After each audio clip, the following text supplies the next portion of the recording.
Hello दोस्तों, स्वागत करते हैं आज का क्लास में। डेली के एमसीक्यू सीरीज़ में आज पॉलिटी का जो हम लोग संविधान की प्रस्तावना, इससे रिलेटेड जो एमसीक्यूज़ बनते हैं, जो कि संविधान की प्रस्तावना, आप जानते हैं कि संविधान की प्रस्तावना जो है, संविधान में जब संविधान का निर्माण किया गया, ये जो प्रस्तावना है, ये संविधान का सबसे मेन चीज़ है। जो प्रस्तावना जो कि पूरे संविधान का रूपरेखा इसके अंतर्गत हमें दिखाई पड़ता है, इस एक प्रस्तावना में ही। चलिए, प्रस्तावना से रिलेटेड कुछ क्वेश्चन है, उसे कर लेते हैं एमसीक्यूज़ के तौर पर, जो हमारे एग्जाम्स के लिए काफ़ी ज़्यादा उपयोगी नज़र आता है अलग अलग परीक्षाओं में। चलिए, पहला नंबर क्वेश्चन से स्टार्ट करते हैं आज का क्लास। पहला नंबर क्वेश्चन कहता है कि भारतीय संविधान के किस भाग को उसकी आत्मा की आख्या प्रदान की गई है। भारतीय संविधान के ऐसा कौन सा भाग है जिसको आत्मा कहा गया है। प्रस्तावना, मौलिक अधिकार, राज्य के नीति निर्देशक तत्व, संविधान की के सभी अनुच्छेद। इसमें जो कहा गया प्रस्तावना को भारत के संविधान का आत्मा कहा गया, क्योंकि आप जानते हैं कि प्रस्तावना में पूरी संविधान का रूपरेखा हमें दिखाई नजर पड़ता है। चलिए आगे 2 नंबर क्वेश्चन देखते हैं कि संविधान निर्माताओं ने किस पर विशेष ध्यान दिया था। प्रस्तावना पर, मूल अधिकार पर, मूल कर्तव्य पर, नीति निर्देशक तत्व। संविधान निर्माताओं ने सबसे अच्छे जो ध्यान दिया था वो किस पे ध्यान दिया था। प्रस्तावना के ऊपर ध्यान दिया गया था। 3 नंबर क्वेश्चन देखते हैं कि भारत में जनप्रिय संप्रभुता है, क्योंकि भारत की संविधान की प्रस्तावना शुरू हुई। भारत में जनप्रिय संप्रभुता है क्योंकि भारत की संविधान की प्रस्तावना की जो शुरुआत होता है, कब होता है। लोकतंत्र भारत हितों के इन शब्दों से, लोक गणराज्य से, लोक प्रभु सत्ता से, हम भारत के लोग। हम जानते हैं जब भारत की प्रस्तावना स्टार्ट करते हैं वहाँ क्या होता है, हम भारत के लोग, भारत को एक प्रभुत्व संपन्न, इस प्रकार से शुरू होते हैं। तो इसलिए क्या हो जाएगा, 3 का आंसर जो हो जाए डी नंबर आंसर बिल्कुल सही हो जाएगा। दोस्तों, प्रस्तावना से लेकर के कई सारे बात नज़र आता है। सबसे पहले प्रस्तावना को पंडित जवाहरलाल नेहरू ने 13 दिसंबर 1946 को, कब, 13 दिसंबर 1946 को, याद रखिएगा 13 दिसंबर 1946 को इसको प्रस्तुत किया गया था, जिसे 22 जनवरी 1947 को इसकी संविधान सभा द्वारा अंगीकृत कर लिया गया था। वहीं 42वें संविधान सभा द्वारा देखते हैं कि इसके अंतर्गत कुछ बदलाव लाया गया, जो कि 1976 में लाया गया संविधान के अधिनियम में। इसमें समाजवादी, पथनिरपेक्ष और अखंडता शब्द जोड़ा गया था। कौन कौन सा? समाजवादी, पथनिरपेक्ष और अखंडता शब्द जोड़ा गया था। वहीं प्रस्तावना संबंधित केशवानंद भारती बनाम केरल राज्य से संबंधित है इसमें, जिसमें संविधान का भाग इसे माना गया। 1973 में यह हुआ था। केशवानंद भारती बनाम केरल राज्य 1973 में इसे प्रस्तावना को भारतीय संविधान का एक भाग के रूप में स्वीकार किया गया। ये भी आप याद कर लीजिएगा। चलिए 4 नंबर क्वेश्चन देखते हैं। भारत को गणतंत्र क्यों कहा जाता है। भारत को जो गणतंत्र कहा जाता है, इसका क्या रीजन है। इसकी विधानमंडलों की अधिकतम संख्या जनता द्वारा प्रत्यक्ष चुनी जाती है। यह राज्यों का एक संघ है। भारतीय नागरिक मूलभूत अधिकारों का उपयोग करती है। वहीं डी नंबर है, यह राज्य का प्रमुख निर्धारित अवधि के लिए निर्वाचित होता है। ये बिल्कुल सही है, डी नंबर आंसर। राज्य का जो प्रमुख है निर्धारित अवधि के लिए, एक निर्धारित अवधि के लिए शामिल होता है, अंत तक के लिए नहीं होता है। वहीं भारत एक है धर्मनिरपेक्ष राष्ट्र, हिंदू राष्ट्र, हिंदू मुस्लिम राष्ट्र, इनमें से कोई नहीं। भारत एक पूरी तरीके से धर्मनिरपेक्ष राष्ट्र है। भारत का कोई भी राष्ट्र धर्म नहीं है। 6 नंबर क्वेश्चन, धर्मनिरपेक्षता का अर्थ क्या है। ए नंबर है ऑप्शन, राज्य सरकार सभी धर्म के खिलाफ है। राज्य सरकार द्वारा एक धर्म को स्वीकार किया गया। सी, राज्य सरकार द्वारा किसी धर्म को स्वीकार नहीं करना। उपरोक्त में से कोई नहीं। इसका जो आंसर होगा, राज्य सरकार द्वारा किसी धर्म को स्वीकार नहीं करना। सी नंबर आंसर बिल्कुल सही है। 7 नंबर, भारत एक धर्मनिरपेक्ष राज्य है। इसका मतलब है कि भारत एक तरीके से पूरी धर्मनिरपेक्ष राज्य। इसका मतलब क्या है। ऑप्शन है, धर्म विरोधी नागरिकों का समर्थन करता है, बहुसंख्यक समुदाय के धर्म का समर्थन करता है, अल्पसंख्यक समुदाय के धर्म का समर्थन करता है, किसी निश्चित धर्म का समर्थन नहीं करता। ऑप्शन नंबर डी जो है, किसी भी निश्चित धर्म का समर्थन नहीं करता, बिल्कुल सही है। वही 8 नंबर क्वेश्चन देखते हैं कि गणतंत्र होता है, गणतंत्र क्या होता है। केवल एक लोकतांत्रिक राज्य में। बी है, अध्यक्षीय पद्धति शासन वाला राज्य में, संसदीय पद्धति शासन वाला राज्य में, राज्य जहां पर अध्यक्ष वंशानुगत रूप से ना हो। बिल्कुल 8 का जो डी नंबर आंसर है, राज्य वो ऐसा राज्य जहाँ पे वंशानुगत रूप से ऐसा चीज़ नहीं चलता, यानी कि राजा का बेटा ही राजा बनेगा। डेट मीन्स जो राजा जो एक बार राष्ट्रपति बनेगा उसका बेटा ही राष्ट्रपति बनेगा, जो प्रधानमंत्री बन गया उसी का बेटा प्रधानमंत्री बनेगा, ऐसा नहीं होना चाहिए। तो यही कारण है कि भारत एक पूरी तरीके से लोकतंत्र है। 9 नंबर क्वेश्चन देखिए, निम्नलिखित में से वे दो शब्द कौन से हैं जिनका समावेशन 42वें संविधान संशोधन द्वारा संविधान की उद्देशिका में किया गया था। 42वें संविधान संशोधन द्वारा क्या क्या यह शामिल किया गया था, आपको पता होना चाहिए। क्या शामिल किया था? समाजवादी। 42वें संविधान संशोधन हुआ कब था? ये 1976 में। क्या हुआ? तो 1976 में। इसके अंतर्गत क्या आ जाता है? समाजवादी। आप इधर देख लीजिएगा। पंथ निरपेक्ष क्या था? एक और पंथ निरपेक्ष, और लास्ट एक जाता है अखंडता। समाजवादी, पंथ निरपेक्ष और अखंडता। चलिए देखते हैं कि समाजवादी, पंथ निरपेक्षता और अखंडता कहाँ पे दिया गया। जहाँ दिया होगा वही इसका आंसर। धर्मनिरपेक्ष लोकतांत्रिक गलत, प्रभुत्व संपन्न लोकतांत्रिक गलत है। समाजवादी धर्मनिरपेक्ष और गणतंत्र। इसका जो आंसर होगा सी नंबर, समाजवादी धर्मनिरपेक्ष। समाजवादी पंथ निरपेक्ष जो है उसी को धर्मनिरपेक्ष कहा जाता है, तो सी नंबर आंसर बिल्कुल सही होगा। इसे 42वें संविधान संशोधन 1976 के द्वारा संविधान में शामिल किया गया था। उसमें प्रधानमंत्री कौन थे ये आप बताइएगा। 10 नंबर, भारतीय संविधान की प्रस्तावना में भारत को किस रूप में घोषित किया गया है?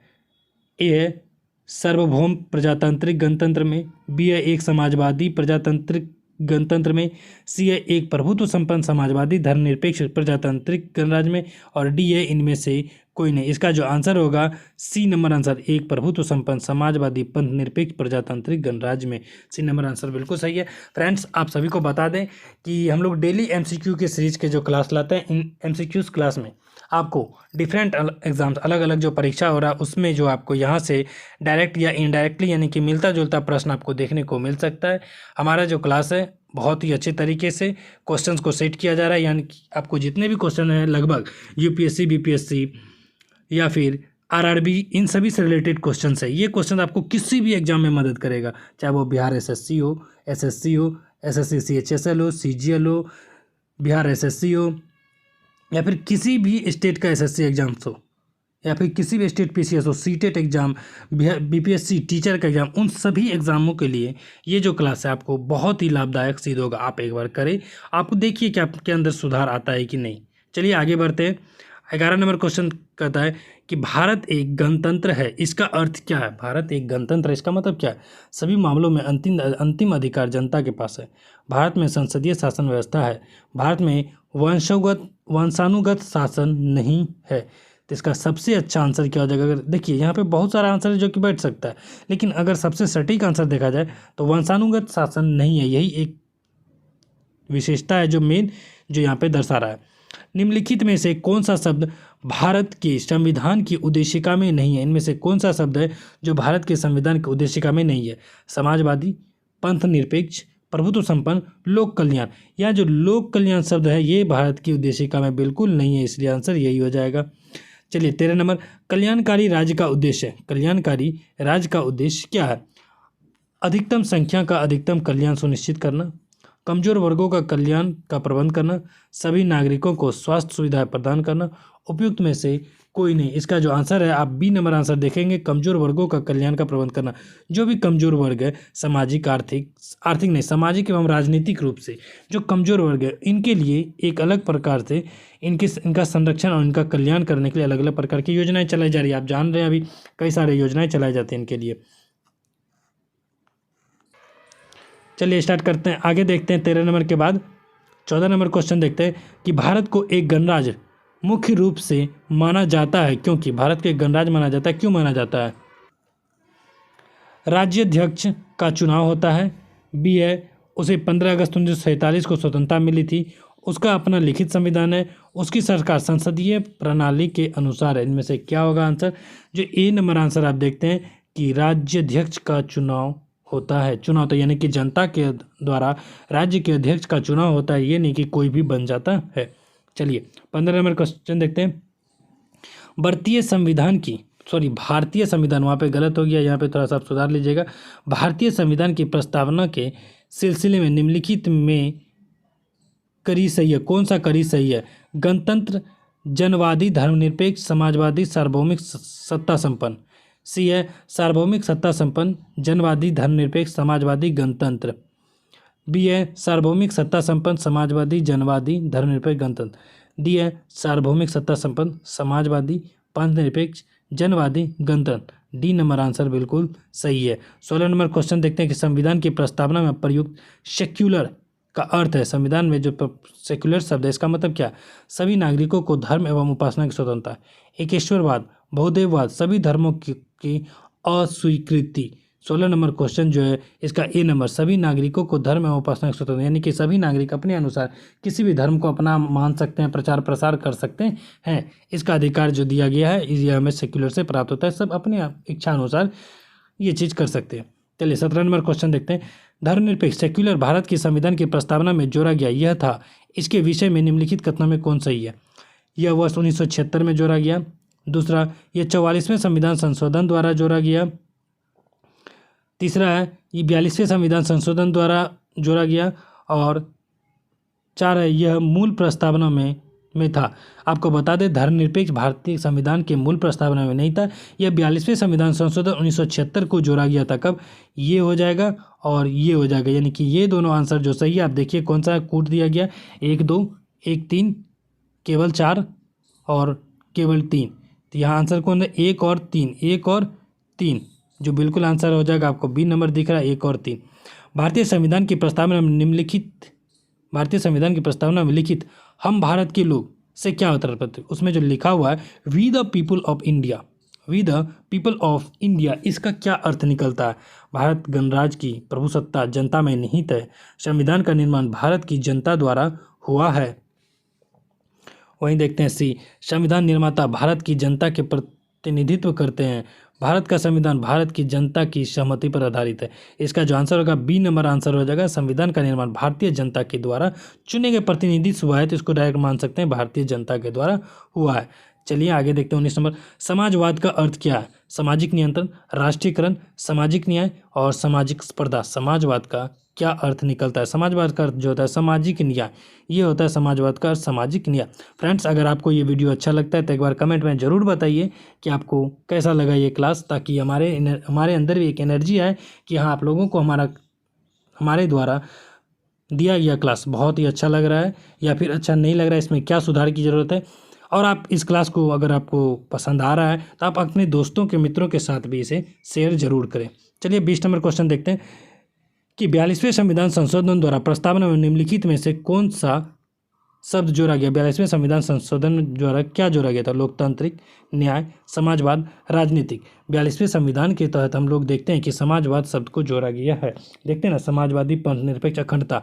पंथ निरपेक्ष अखंडता तो यहाँ पे नहीं है, लेकिन समाजवादी है तो इसलिए वही होगा। भारतीय संविधान की आत्मा किसे कहा गया? भारतीय संविधान की आत्मा किसे कहा गया? प्रस्तावना का आत्मा कहा गया। भारत में लौकिक सार्वभौमिकता है, क्योंकि संविधान की प्रस्तावना प्रारंभ होती है कहाँ से? प्रारंभ होता है हम भारत के लोग शब्दों से, जनता के, जनतंत्र से। कहाँ से शुरू होता है? हम भारत के लोगों से। भारत के संविधान जब भी हम पढ़ते हैं क्या बताएं? We the people of India, हम भारत के लोग, भारत को यहाँ से स्टार्ट होता है। भारतीय संविधान की प्रस्तावना पर किस क्रांति का भाव नहीं झलकता? भारतीय संविधान की प्रस्तावना पर कौन सी क्रांति का भाव नहीं समझता? फ्रांसीसी क्रांति 1789, सी है बोल्शेविक क्रांति 1917, बी है 1976 अमेरिका क्रांति, और डी है चीनी क्रांति 1912। इसमें जो भारतीय संविधान में पूरी तरीके से ये जो डी नंबर, इसका झलक कि कहीं से भी हमें नहीं दिखाई देता है। चलिए 24 नंबर क्वेश्चन देखते हैं। मूल भारतीय संविधान के अनुसार भारत एक क्या है? प्रभुत्व संपन्न लोकतांत्रिक गणराज्य, बी है प्रभुत्व संपन्न धर्मनिरपेक्ष समाजवादी गणराज्य, प्रभुत्व संपन्न धर्मनिरपेक्ष लोकतांत्रिक गणराज्य, प्रभुत्व संपन्न समाजवादी लोकतांत्रिक गणराज्य। इसका जो एक आंसर होगा प्रभुत्व संपन्न लोकतांत्रिक गणराज्य। ये मूल संविधान में, क्योंकि आपको पता है यहाँ क्या बोला गया है? मूल संविधान में, यहाँ देखिए मूल का बात किया गया। धर्मनिरपेक्ष समाजवादी ये बाद में जोड़ा गया, ये इसको बाद में जोड़ा गया, जबकि वहाँ पर क्या पूछा गया था? मूल में क्या था? प्रभुत्व संपन्न लोकतांत्रिक गणराज्य। 25 नंबर, संविधान के अंतर्गत भारतीय लोकतंत्र के आदर्शों को हम कहाँ देखते हैं? संविधान के अंतर्गत जब भारत के लोकतंत्र को के जो आदर्श है हमें ये कहाँ पे दिखाई देता है? प्रस्तावना, भाग 1, भाग 3, भाग 4। प्रस्तावना में दिखाई देता है। भाग 1 क्या कहता है? भाग 1 बताता है भारत के संविधान के बारे में। भाग 3 के मौलिक अधिकार के बारे में बात करता है। भाग 4 नीति निर्देशक तत्व से संबंधित है। भाग 4 किसे नीति निर्देशक तत्व से संबंधित है। चलिए 26 नंबर क्वेश्चन देखते हैं। 42वें संविधान संशोधन अधिनियम 1976 द्वारा प्रस्तावना में किस शब्द को नहीं जोड़ा गया? इसमें कौन सा शब्द नहीं जोड़ा? धर्मनिरपेक्ष ये जोड़ा गया था। समाजवादी जोड़ा गया था। एकता अखंडता या फिर सी गुट निरपेक्ष, इनमें से कौन सा शब्द नहीं जोड़ा गया था? सी गुट निरपेक्ष शब्द को नहीं जोड़ा गया था। भारतीय संविधान की प्रस्तावना के बारे में कौन सा कथन सही है? समाजवादी धर्मनिरपेक्ष शब्द 1950 में गलत। समाजवादी धर्मनिरपेक्ष कब लागू किया था? 1976 में 42वें संविधान संशोधन। बी है उक्त शब्द 1976 संशोधन के द्वारा जोड़ा गया था। चलिए आगे देखते हैं। उक्त शब्द 1985 उक्त शब्द संविधान की प्रस्तावना में अंग नहीं है, ये गलत है। इसका जो आंसर हो जाएगा बी नंबर आंसर बिल्कुल सही हो जाएगा। 27 का बी नंबर समाजवादी धर्मनिरपेक्ष शब्द कब जोड़ा गया था? 1976 में। 28 नंबर भारतीय संविधान ने किस प्रकार के लोकतंत्र को अपनाया है? किस प्रकार के? संवैधानिक राजतंत्र, लोकतांत्रिक राजतंत्र, वंशानुगत और लोकतांत्रिक गणतंत्र। राजतंत्र नहीं, भारतीय संविधान किस प्रकार के तंत्र को अपनाता है? लोकतांत्रिक गणतंत्र को अपनाया है। चलिए 29 नंबर क्वेश्चन देखते हैं। भारतीय संविधान की प्रस्तावना में वर्णित लोकतंत्र को किस रूप में स्वीकार किया गया? जो लोकतंत्र है इसे किस रूप में स्वीकार किया गया? राजतांत्रिक राजतंत्र, आर्थिक लोकतंत्र, सामाजिक राजतंत्र। यहाँ पे कोई अलग नहीं है, इसलिए हमें पूरा मानना, ऑल ऑफ द अबव मानना पड़ेगा, क्योंकि सिर्फ गणतंत्र रहता ठीक है। राजतांत्रिक, राजनीतिक, आर्थिक एवं सामाजिक, राजनीतिक, आर्थिक एवं सामाजिक प्रकार से माना गया है। इसे इस प्रकार से भी देखा जा सकता है। भारतीय संविधान की प्रस्तावना के अनुसार भारत के शासन की सर्वोच्च सत्ता किसमें निहित है? भारत के शासन की जो सर्वोच्च सत्ता है किसके अंतर्गत निहित है? जनता, मतदाता, राष्ट्रपति, संसद। सर्वोच्च सत्ता जनता में निहित है। जनता है तो सब कुछ है। भारत की संप्रभुता, एकता तथा अखंडता को अक्षुण्ण बनाए रखने तथा उसकी रक्षा करने का प्रावधान किया गया है। प्रस्तावना में, नीति निर्देशक सिद्धांत में, मूल अधिकार में, मूल कर्तव्य में भारत के संविधान के जो पूरी तरीके से एकता अखंडता को एक बनाए रखने का एवं अक्षुण्ण बनाए रखने के लिए इसके रक्षा के पूरी तरीके से जो प्रावधान किया गया आपको कहाँ नजर आ जाता है? प्रस्तावना में। क्योंकि प्रस्तावना जब पढ़िएगा तो पूरे संविधान में सबसे मेन अहम बात जो यहाँ जनता से रिलेटेड बहुत सारे बात किया गया, कई प्रकार के न्याय की बात की गई है। आप बताइए 3 प्रकार का न्याय है, सामाजिक, आर्थिक एवं राजनीतिक न्याय के बारे में बात किया गया है। इसमें 5 प्रकार की स्वतंत्रता के बारे में बात किया गया, 2 प्रकार की समानता है। कौन कौन सा समानता है वो आप ये बता सकते हैं? 5 प्रकार की जो 5 प्रकार की जो स्वतंत्रता है उसके बारे में भी बात की गई है, वो आप कमेंट में बताइए कौन कौन सा 5 प्रकार है। किसी भी एनसीईआरटी बुक में जब पहला पेज देखते हैं वहाँ पे लिखा रहता है भारतीय संविधान की प्रस्तावना में जिन आदर्शों एवं उद्देश्यों की रूपरेखा दी गई है उनकी आगे व्याख्या की गई है। मूल अधिकार के अध्याय में, राज्य के नीति निर्देशक सिद्धांतों के अध्याय में, मूल अधिकार, राजनीति निर्देशक सिद्धांतों एवं मूल कर्तव्य में, तीनों बोल रहे। डी संविधान की पाठ में नहीं किया गया है। 32 नंबर का आंसर सी नंबर होता है। मूल अधिकार, नीति निर्देशक तत्व और मूल कर्तव्य। इनमें अधिकार, नीति निर्देशक तत्व और मूल कर्तव्य में लगभग सब कुछ मिलेगा। मूल अधिकार भाग 3 में आपको देखने को मिलेगा। नीति निर्देशक तत्व आपको संविधान के भाग 4 में और मूल कर्तव्य भाग 4 का क में देखने को मिलेगा। 33 नंबर संविधान सभा में प्रस्तुत उद्देश्यों प्रस्ताव में अभिव्यक्ति विचार को भारतीय संविधान के किस भाग में पूर्णतः शामिल किया गया है? संविधान सभा में प्रस्तुत उद्देश्य प्रस्ताव में अभिव्यक्ति विचार को भारतीय संविधान के किस भाग में पूर्णतः शामिल किया गया? प्रस्तावना, राज्य के नीति निर्देशक, मौलिक अधिकार और मूल कर्तव्य। इसको किसमें शामिल किया गया है? 33 का जो ए नंबर प्रस्तावना होगा बिल्कुल सही आंसर है। 34 नंबर भारतीय संविधान की प्रस्तावना से क्या स्पष्ट नहीं होता? इनमें से क्या है जो भारतीय संविधान की प्रस्तावना से पूरी तरीके से स्पष्ट नहीं होता है? संविधान का स्रोत, शासन के ध्येय का विवरण, संविधान को लागू करने की तिथि, संविधान को अंगीकृत, अधिनियमित और आत्मर्पित करने की तिथि। ये तो होता है 34 का ये होगा, सी नहीं होता है। क्या नहीं होगा? सी नंबर, ये तो नहीं होगा। सी नंबर आंसर बिल्कुल सही होगा। लागू करने की तिथि के बारे में पता नहीं है, आत्मर्पित करने के बारे में बता गया है। 35 निम्नलिखित में से किन उद्देश्यों को भारतीय संविधान उद्घोषित नहीं करता है? सामाजिक, आर्थिक और राजनीतिक न्याय, विचार, अभिव्यक्ति, विश्वास, धर्म और उपासना की स्वतंत्रता, सी प्रतिष्ठा और अवसर की समता, डी अंतर्राष्ट्रीय शांति और सुरक्षा की अभिवृद्धि। 35 का आंसर क्या होगा? अंतर्राष्ट्रीय शांति और सुरक्षा की अभिवृद्धि ये नहीं करता है। 36 नंबर क्वेश्चन देखते हैं कि भारत के संविधान में प्रदत्त हमारे देश का नाम क्या है? ये क्वेश्चन आपके लिए है, आप इसका आंसर कमेंट में हमें बताएं, आप ऑप्शन देखें, इसका कमेंट में ज़रूर आंसर दें। धन्यवाद अब तक हमारे साथ जुड़े रहने के लिए। उम्मीद है कि आपको ये क्लास पसंद आया होगा। चलिए मिलते हैं हम लोग अगले नेक्स्ट क्लास में। इस चैप्टर का आधा क्वेश्चन अभी और कराना है, लगभग 60 क्वेश्चन के आसपास इस चैप्टर में टोटल है, जो कि और क्वेश्चन हम लोग सेकेंड पार्ट में इसे करेंगे।